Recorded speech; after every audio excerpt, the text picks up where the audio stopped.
Ce qui est étonnant, c'est que on a l'impression effectivement que tout se passe dans une journée, quoi.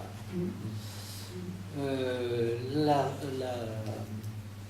résurrection, la reconnaissance, Emmaüs, l'ascension, voilà. Alors que Saint Luc va commencer les actes des apôtres. Vous pouvez prendre les actes des apôtres, hein. Les actes des apôtres, alors, au verset 3 du premier chapitre, c'est encore à eux qu'avec de nombreuses preuves, ils s'étaient présentés vivants après sa passion. Pendant 40 jours, il leur était apparu et il les avait entretenus du royaume de Dieu. Au cours d'un repas qu'il partageait avec eux, etc. Étant réunis, il l'interrogeait ainsi: Seigneur, est-ce que c'est maintenant que tu vas restaurer la royauté en Israël? Il leur répondit: il ne vous appartient pas de connaître les temps et les moments que le Père a fixés dans sa seule autorité. Comment est-ce qu'on peut comprendre que le même auteur qui fabrique ensemble les deux tomes de son ouvrage, hein, nous mette dans une telle contradiction entre la fin du premier et le début du second, hein. Alors, je crois que ce qu'il faut bien, c'est pas parce qu'il a été inattentif. C'est pas parce qu'il a été inattentif. C'est parce qu'il veut, à travers cette espèce d'énigme devant laquelle nous butons, il veut nous faire réfléchir. Dans la Bible, il y a plein de contradictions. La Bible est pleine de contradictions. Et ces contradictions, pour nous, elles sont des obstacles terribles. Parce que nous avons appris que avoir une pensée claire et distincte et à organiser notre argumentation d'une manière raisonnée, hein, ordonnée, de manière à ce que lorsque nous arrivons à notre conclusion, il n'y ait pas d'ambiguïté.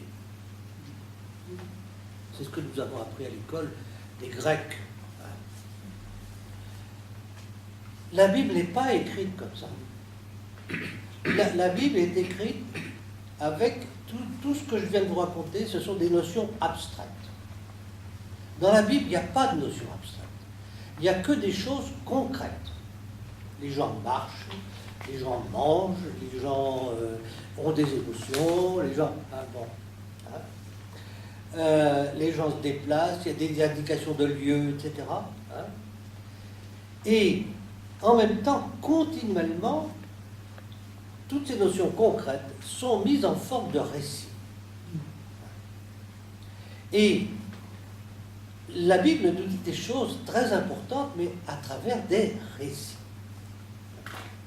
Mais en même temps, elle nous met en garde continuellement de ne pas prendre ces récits au pied de la lettre, parce qu'ils ne sont pas destinés à nous dire exactement comment ça s'est passé à cet endroit-là, mais à nous faire découvrir l'enseignement important qui est derrière le récit. Et une manière de nous faire comprendre ça, c'est de nous mettre devant une énigme.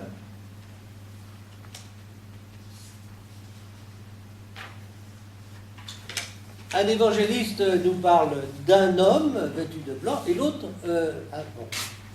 Quand les communautés chrétiennes ont essayé de rassembler les textes, ils n'ont pas essayé de gommer ça parce que pour eux, ça n'avait aucune espèce d'importance. Hein. Aucune espèce d'importance parce que l'important n'était pas dans le nombre des témoins, parce qu'il y a des témoins, mais dans la qualité des témoins. Et la qualité des témoins, alors, elle est plus ou moins accentuée selon les textes, c'est que ces gens sont vêtus de blanc. Et ils sont très lumineux, hein, etc.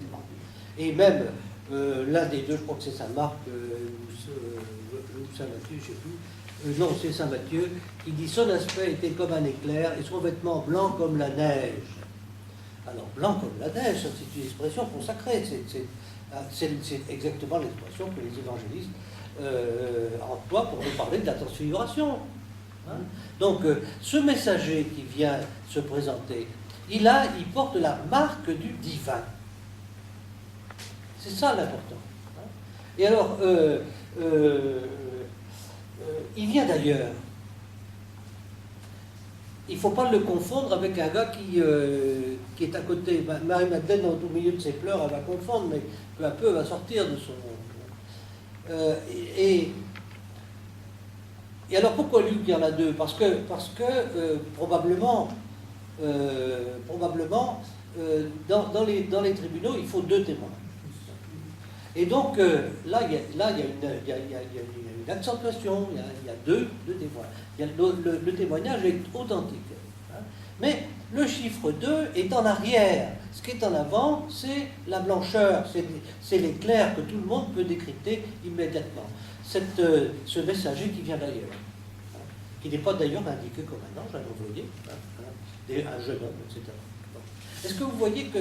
Pourquoi est-ce que j'essaie de mettre en parallèle cette énigme de un ou deux messagers et 40 jours ou un seul jour, hein, c'est parce que ce qui est en question, c'est la manière d'écrire.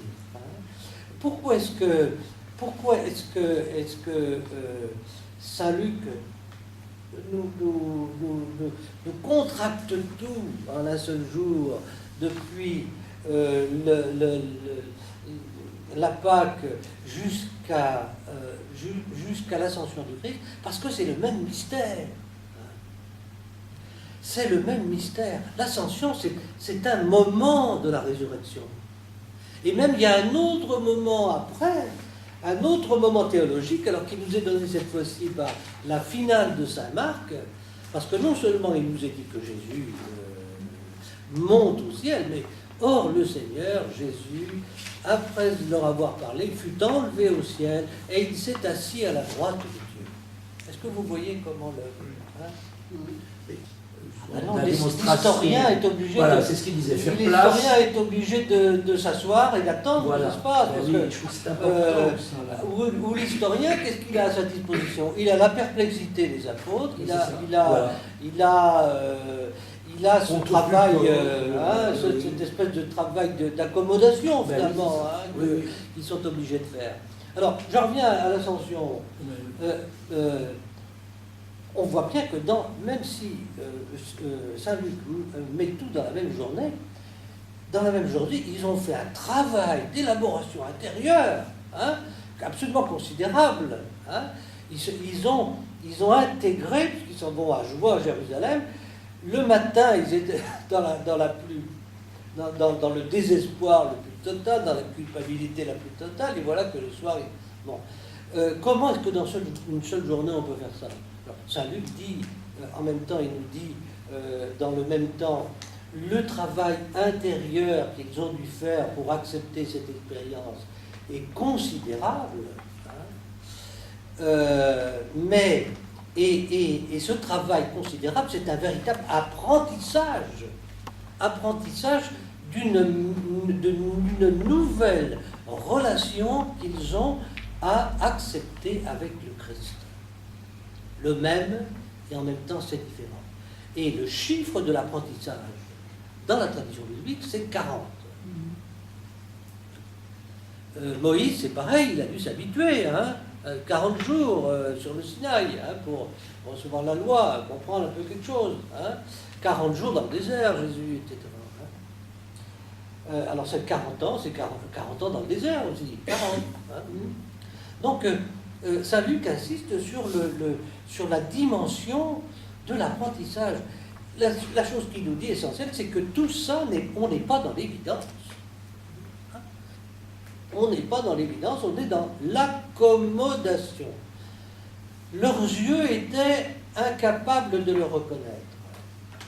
Et comment finalement leurs yeux se sont ouverts progressivement? C'est à partir de l'intérieur. Hein? Notre cœur n'était-il pas tout brûlant? Hein? Donc, vous avez posé beaucoup de questions sur l'intelligence. Hein? Jésus qui ouvre l'intelligence des Écritures. Mais l'intelligence des Écritures, il n'est pas en train de leur reprocher à ses disciples et à ses apôtres qui sont bêtes. Hein? C'est pas du tout ça. Hein? C'est que il y a une forme d'appréhension des réalités invisibles, du sens de la vie, etc., qui se fabrique à partir de l'intérieur. Le sens de la vie, il n'est pas à l'extérieur, hein, il est en nous, c'est nous qui le fabriquons, non, hein. Bon. Et donc nous le fabriquons à partir des éléments, des signes, ce que nous appelons des signes, hein, qui ne sont pas des preuves, hein, mais qui sont des signes, et c'est à partir de là que nous élaborons les choses. Hein. Donc, l'histoire de notre cœur n'était-il pas tout brûlant? En même temps, ils sont en train de vivre une espèce de transformation qui est lente de leur intérieur, et c'est très élaboré comme texte. Hein. Le Christ a l'air de s'en aller. Hein. Il passe son chemin. Hein.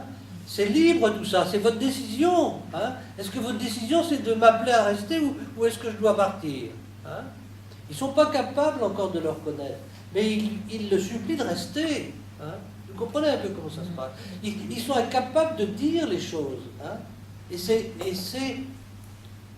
Et c'est comme ça qu'on est, nous, non? Hein. Bon.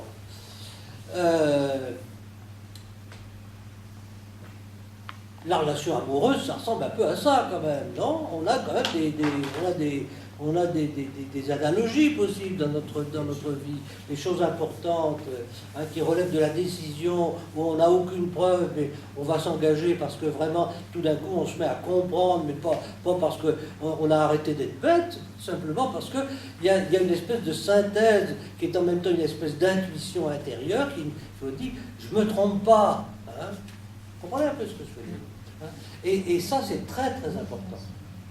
C'est très important parce que ce travail du cœur, qui est en même temps un travail de l'intelligence, c'est ça qui fait qu'un écrit mort, parce que la lettre c'est mort, l'écrit c'est mort, ça se transforme en une parole d'abord intérieure, brûlante, c'est-à-dire qui nous touche, hein, et qui va finir par être reconnue comme parole de Dieu. L'écriture, alors vous avez bien dit qu'une partie de l'enjeu du texte, c'est de nous faire réfléchir sur le rapport entre l'écriture et la parole. Et l'écriture à la parole, l'écriture, il faut que l'écriture devienne parole. Hein. Et il y a certaines écritures qui deviennent paroles tellement brûlantes que le sens de la vie change pour nous, certainement. Hein. Et en lisant cette écriture-là, dont Jésus parle, eh bien, notre vie peut se changer, se transformer, etc. Hein.